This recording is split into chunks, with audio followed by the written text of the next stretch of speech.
4 আসন থেকে নির্বাচিত মাননীয় সদস্য জনাব মোহাম্মদ নুরুল ইসলাম। জনাব মোহাম্মদ নুরুল ইসলাম, আপনার সময় 6 মিনিট। ধন্যবাদ আপনাকে। বিসমিল্লাহির রহমানির রহিম। মহান রব্বুল আলামিনের অনুগ্রহ যে আজকে দাঁড়িয়ে কথা বলার সুযোগ পাচ্ছি এই মহান সংসদে, আমি এর জন্য শুকরিয়া আদায় করছি। আলহামদুলিল্লাহ।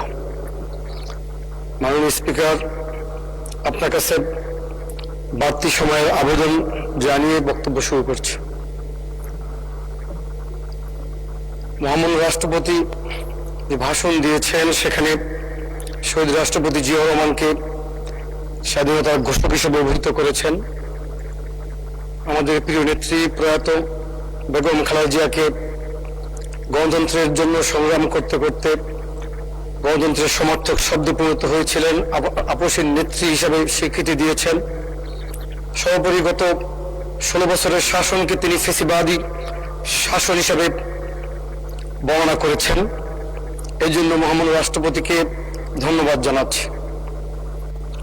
প্রিয় স্পিকার, আপনার মাধ্যমে প্রথমেই এই সংসদের সামনে শ্রদ্ধা জ্ঞাপন করতে চাই শহীদ রাষ্ট্রপতি জিয়াউর রহমানকে, যিনি শুধু স্বাধীনতার ঘোষকই ছিলেন না, যিনি ছিলেন আমাদের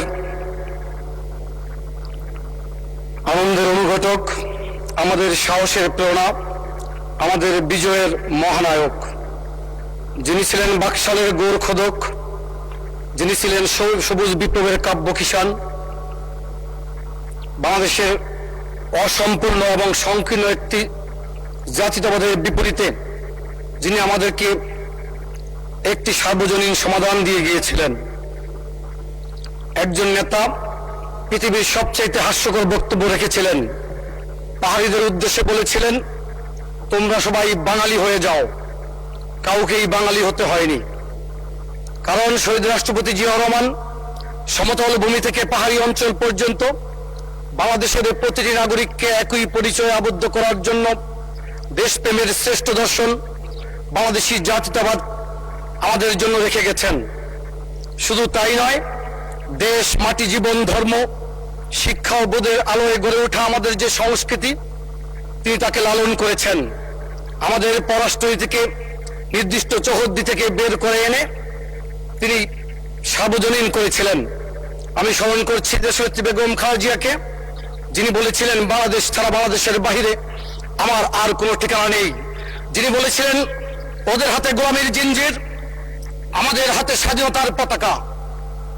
বাংলাদেশে নিযুক্ত বিশ্ব ব্যাংকের সাবেক কান্ট্রি ডিরেক্টর ক্রিস্টিনা আইওয়ালিক বলেছিলেন, বাংলাদেশের শিক্ষা, সংস্কৃতি, উৎপাদন, উন্নয়ন এবং গণতন্ত্রে বেগম খালেদা জিয়া যদি আর কোনো অবদান নাও রাখে, শুধু বাংলাদেশের নারী শিক্ষার জন্য যে ভূমিকা রেখেছিলেন তার জন্য তিনি বাংলাদেশের চিরস্মরণীয় হয়ে থাকবেন। বন্ধুরা আমার, আমি সম্মান জানাচ্ছি আমার প্রিয় নেতা, আজকের প্রধানমন্ত্রী জনাব তারেক রহমানকে, যিনি আমাকে মনোনয়ন দিয়ে আজকে কথা বলার সুযোগ করে দিয়েছেন এবং রাজনীতির খোলা হাওয়ায় যিনি বড় হয়েছিলেন, রাষ্ট্রপতি পিতার উদার স্রোততা যার বুকে বহমান, প্রধানমন্ত্রী মায়ের লৌহ দৃঢ়তা যার প্রকৃত স্বভাব, যিনি হাজার মাইল দূরে থেকেও বাংলাদেশের স্বাধীনতা সার্বভৌমত্বকে রক্ষা করার জন্য, প্রতি ইঞ্চি ভূমির সার্বভৌমত্বকে নিশ্চিত করার জন্য নিরন্তর প্রাণান্তকর দৃঢ় নীরব সংগ্রাম চালিয়েছিলেন, যাকে আমরা স্বপ্ন দেখেছিলাম সাথে নিয়ে গণতন্ত্রের অভিষেক উদযাপন করব। জনাব তারেক রহমানের প্রতি কৃতজ্ঞতা জ্ঞাপন করছি আমার চরপেশন মনপুরার ভোটারদের প্রতি এবং সকল স্তরের জনগণের প্রতি, যারা আমাকে এর আগে কখনো নির্বাচনে পায়নি, কিন্তু প্রথমবারই আমাকে পেয়ে তারা আমাকে বিপুল ভোটে নির্বাচিত করেছে। বিশেষ করে বরিশাল বিভাগের সর্বোচ্চ ভোটের ব্যবধানে আমাকে নির্বাচিত করেছে।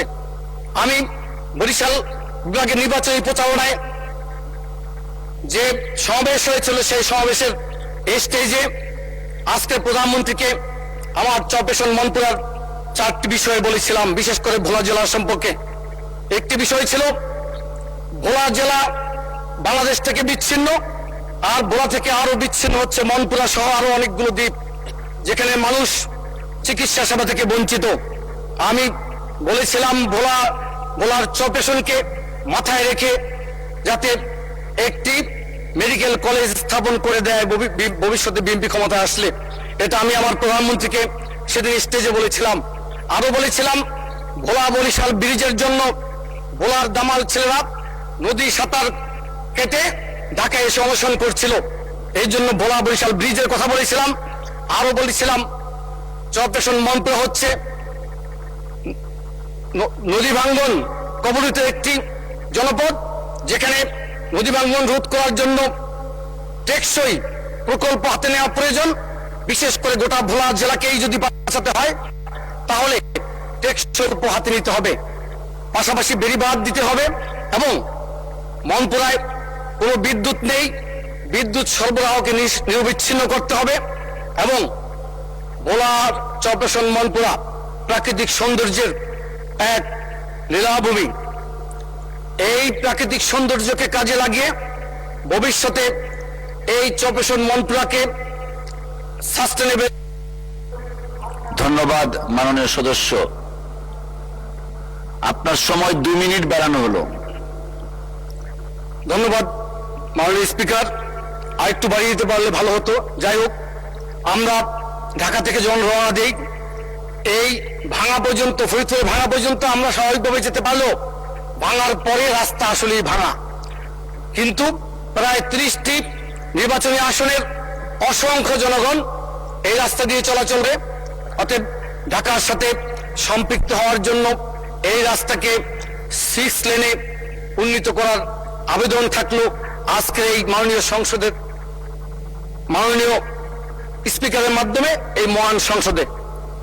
বন্ধুরা আমার, আরেকটি বিষয় হচ্ছে যে যদি ঢাকার উপর থেকে আমরা ট্রাফিক এবং কমিউটার চাপ কমাতে চাই তাহলে খুলনা, বরিশাল, ভোলা, লক্ষ্মীপুর, চিটাগং এই রুট যদি চালু করা যায় তাহলে ঢাকার উপরে ট্রাফিক এবং কমিউটারের প্রেসার কমে যাবে ভবিষ্যতে।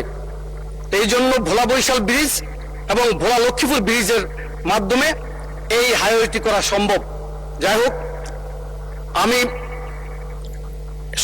সংসদের একটি বক্তব্যের উপর দৃষ্টি আলোকপাত করতে চাই। গত সপ্তাহে সম্মানিতা নারী সাংসদ একটি বক্তব্য রেখেছিলেন মব কালচারের বিপক্ষে। আমরা লক্ষ্য করলাম মবের বিরুদ্ধে যখন বক্তব্য রাখছিলেন তখন ট্রেজারি বেঞ্চের উল্টো দিক থেকে টেবিল চাপিয়ে সাধুবাদ জানানো হয়েছিল, উৎসাহ দেওয়া হয়েছিল। কিন্তু আমরা সন্দিহান হই তখন যখন আমি চিন্তা করি যে ভোটের আগে আমি যখন এই চাঁদাবাজ এবং কথিত মাদক ব্যবসায়ীদের বিপক্ষে বক্তব্য রাখতাম তখন চাঁদাবাজরাও হাততালি দিত এবং মাদক